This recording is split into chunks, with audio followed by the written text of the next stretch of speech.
जो European delegation आई थी यहाँ पे, वो बेसिकली आम इंसानों से मिलने नहीं आई थी। वो बस मुझे लगता है वो यहाँ पे घूमने आए थे, मतलब मज़े करने आए थे। आप देख सकते हैं कि वो पहले दिन जब वो आए यहाँ पे कश्मीर, उन्होंने विज़िट किया, तो वो बेसिकली जो है वो झीली डल में गए, वहाँ पे उन्होंने बोट में चढ़े, वहाँ पे थोड़ा घूमे वहाँ पे झीली डल में, और आप देख सकते हैं फिर वहाँ से आके वापस वो है होटल में रहे, वहाँ पे डिनर 5 स्टार होटल में डिनर विनर किया, लंच किया। तो जो उनको काम करना चाहिए था, मतलब जिसलिए उनको भेजा गया था, वो बिल्कुल उन्होंने नहीं किया था। बिल्कुल अगर आप देखेंगे वो जो पॉलिटिकल लीडर्स है, असली काम उनका था उनसे मिलने का। पॉलिटिकल लीडर्स जो है उनसे मिलना था, उन्हें आम लोगों से मिलना था, उनको मतलब डिस्ट्रिक्ट वाइज जाना था, हर किसी डिस्ट्रिक्ट में उनको लोगों से बात करनी थी। तो ये काम उनका था। वो जो आए हैं बस झीली डल में आए थे और बस खाने पीने के लिए घूमने आए थे। आम इंसानों को तो बिल्कुल कोई इम्पैक्ट नहीं पड़ा उनकी वजह से। अगर हम बात करें फिर उनने, मतलब जब वो 1-2 दिन यहाँ पे रहे, फिर तीसरे दिन उन्होंने जो प्रेस कॉन्फ्रेंस दी, उसमें जो गिने चुने वीडियो जर्नलिस्ट वहाँ पे थे। बाकी जो मतलब अगर हम देखेंगे बड़े प्रेस ऑर्गेनाइजेशन है, जैसे अल जजीरा है, BBC वर्ल्ड है, या टाइम्स नाउ है, या बाकी जो मीडिया ऑर्गेनाइजेशंस हैं, वो उनको बिल्कुल अलाउ नहीं किया गया वहाँ पे मतलब शूट करने का या उनसे बात करने का, वो बिल्कुल अलाउ नहीं किया गया। तो वहाँ पे उन्होंने प्रेस कॉन्फ्रेंस में ये बोला कि कश्मीर में बिल्कुल हालात जो है वो ठीक है। पर आप देखिए हालात कहाँ से ठीक है, आप खुद देखिए। वो 2 दिन आए, श्रीनगर में घूमे फिरे बस, और उन्होंने कुछ काम ही नहीं किया यहाँ पे। अगर वो आए थे, उनको मतलब पॉलिटिकल लीडर्स जो बंद है अभी, जैसे XCM महबूबा मुफ्ती है, या उमर अब्दुल्ला है, या फारूक अब्दुल्ला है, उनसे बातचीत करनी चाहिए थी उन्हें, या बाकी जो लोग हैं डिस्ट्रिक्टों में जो आम इंसान हैं उनसे बात करनी चाहिए थी। तो ये उनका काम था, पर उनने किसी से बात ही नहीं की। वो बस डल में घूमे और होटलों में रहे। जहाँ तक हमारा मानना है, वैसे कि आम कश्मीरी, मेरा मानना यही है कि जो यूरोपियन पार्लिमानी वफद यहाँ आया था कश्मीर में, ये एक वेलकमिंग स्टेप था, और हमें उम्मीद ये थी कि वो यहाँ जो कि ऑल वॉक्स ऑफ लाइफ, तमाम तबके के लोगों से वो मिलेंगे, बात करेंगे, उनसे जानेंगे क्या मतलब हाल है स्टेट ऑफ गवर्नमेंट कश्मीर का। लेकिन मुझे लगा वो सिर्फ डल की सैर के लिए आए थे और कुछ नहीं, क्योंकि जम्मू से उन्हें शुरू करना था। जम्मू के लोगों की राय जाननी थी, कश्मीर के लोगों की राय जाननी थी, लद्दाख के लोगों की राय जाननी थी, और सबसे बड़ी बात जो है, इस वक्त पूरी वर्ल्ड जो है वो इंटरनेट के गिर्द घूमती है। यहाँ इंटरनेट बंद है, बच्चों की सहूलियात जो थी, इंटरनेट सहूलियात, यहाँ का जो एजुकेटेड तबका है, यूथ है, या जो स्टूडेंट्स हैं यहाँ, या जो स्टेट से बाहर पढ़ते हैं, उनके लिए कैसे मसाइल पैदा हो गए। इंटरनेट के बंद होने से ज़राए अबलाग का बंद होना कितना ही मुश्किल होता है एक सोसाइटी के लिए। तो मेरा मानना ये है कम से कम उन्हें उन लोगों से मिलना था। यहाँ साउथ कश्मीर में जाना था, नॉर्थ में जाना था, देखना था कि लोगों का क्या हाल है, लोग क्या चाहते हैं, और यहाँ किस चीज़ की ज़रूरत है। मगर मुझे ऐसा लगा कि ऐसे लोगों से वो नहीं मिल पाए। इसमें क्या मतलब उनकी राय थी, वो क्यों नहीं मिले। मखसूस तबके के लोग, मखसूस पार्टी के कुछ गिने चुने बंदे उनसे मिले, और जो आम लोग हैं, कॉमन पीपल, मैं मानता हूँ कॉमन पीपल जो है, उनसे उनको ज़रूरी मिलना था। हर तबके के लोगों से उन्हें मिलना था। यहाँ हमारी ये जो है वकला हजरात हैं, दानिश्वर हैं, मीडिया है, उनसे जानना था। प्रेस से वाबस्ता लोग हैं, उनसे यानी समाज के हर तबके के लोगों की राय उनको जाननी थी, तभी तो इसमें से कुछ निकल आता।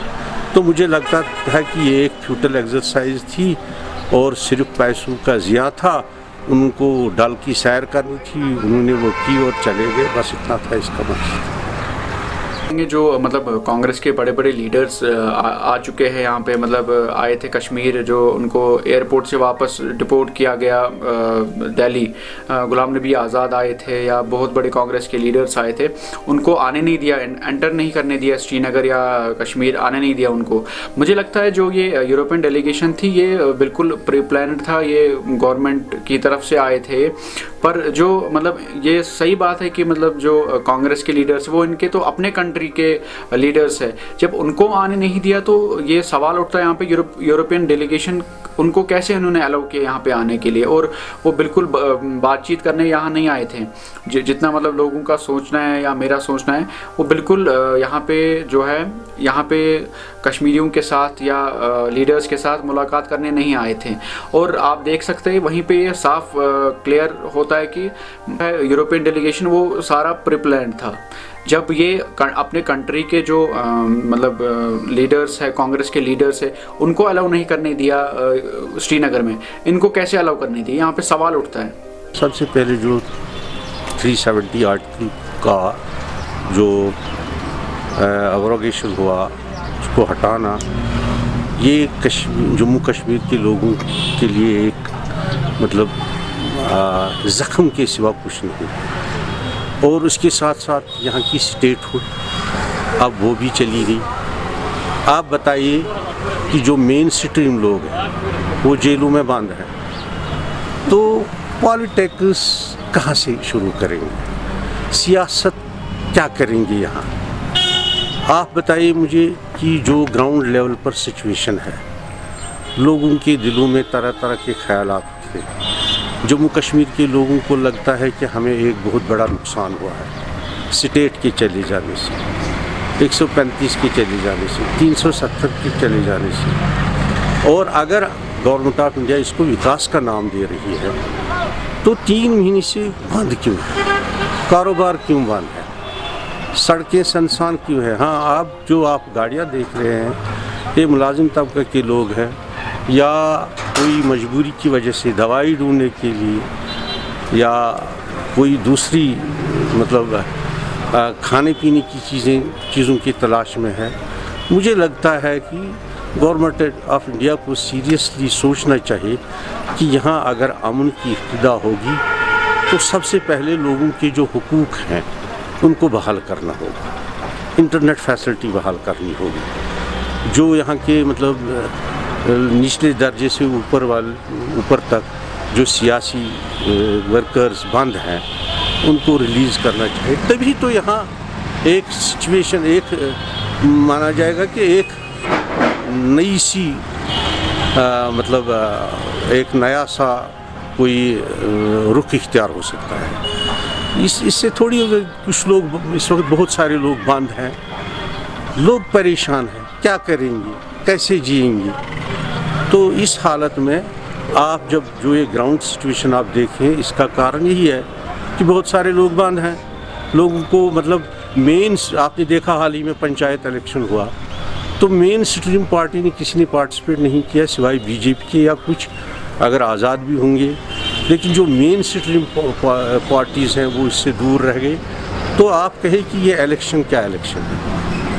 तो इन चीज़ों को देखना है। जब आप चाहते हैं कि यहाँ डेमोक्रेसी रेस्टोर होनी चाहिए, लोगों को राहत मिलनी चाहिए, तो पहले हमें ये देखना चाहिए कि जो लोग बंद हैं उनको छोड़ना है। एक प्रोसेस शुरू होगी, लोग जो सियासी कायदीन है वो लोगों को मिल पाएंगे तो तभी तो कुछ हो सकता है।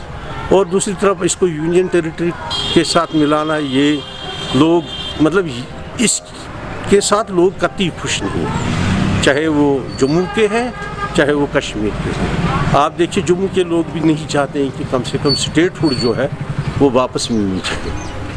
जब यूरोपियन डेलीगेशन आई थी उसी दिन पांच नॉन कश्मीरीज मारे गए थे और उन्होंने बिल्कुल कंडम भी नहीं किया कि मतलब ये 5 मर गए तो क्यों मर गए, बिल्कुल उन्होंने इन पे सवालात भी नहीं उठाए। मैं बोल रहा हूँ कि मुझे लगता है, जहाँ तक मेरा सोचना है, मुझे लगता है वो बस घूमने आए थे। और अगर जो है उनको एक्स-CM जो महबूबा मुफ्ती है, उमर अब्दुल्ला है या फारूक अब्दुल्ला है, मुझे लगता है कि उनको तो उनसे ज़रूर बातचीत करनी चाहिए थी, क्योंकि आपको पता ही है कि जो एक्सएम्स है सारे उन्होंने बेसिकली जो है वो प्रो इंडियंस हैं। आप देख से वो मतलब इस हालात में, मतलब जो यहाँ पे आज़ादी के सेंटिमेंट्स होते हैं कश्मीर में, वो इस हालात में मतलब उन्होंने हिंदुस्तान का झंडा लहराया है और लहराते आए हैं हमेशा। उन्होंने उनसे बात नहीं की, वो बिल्कुल बंद है तब से।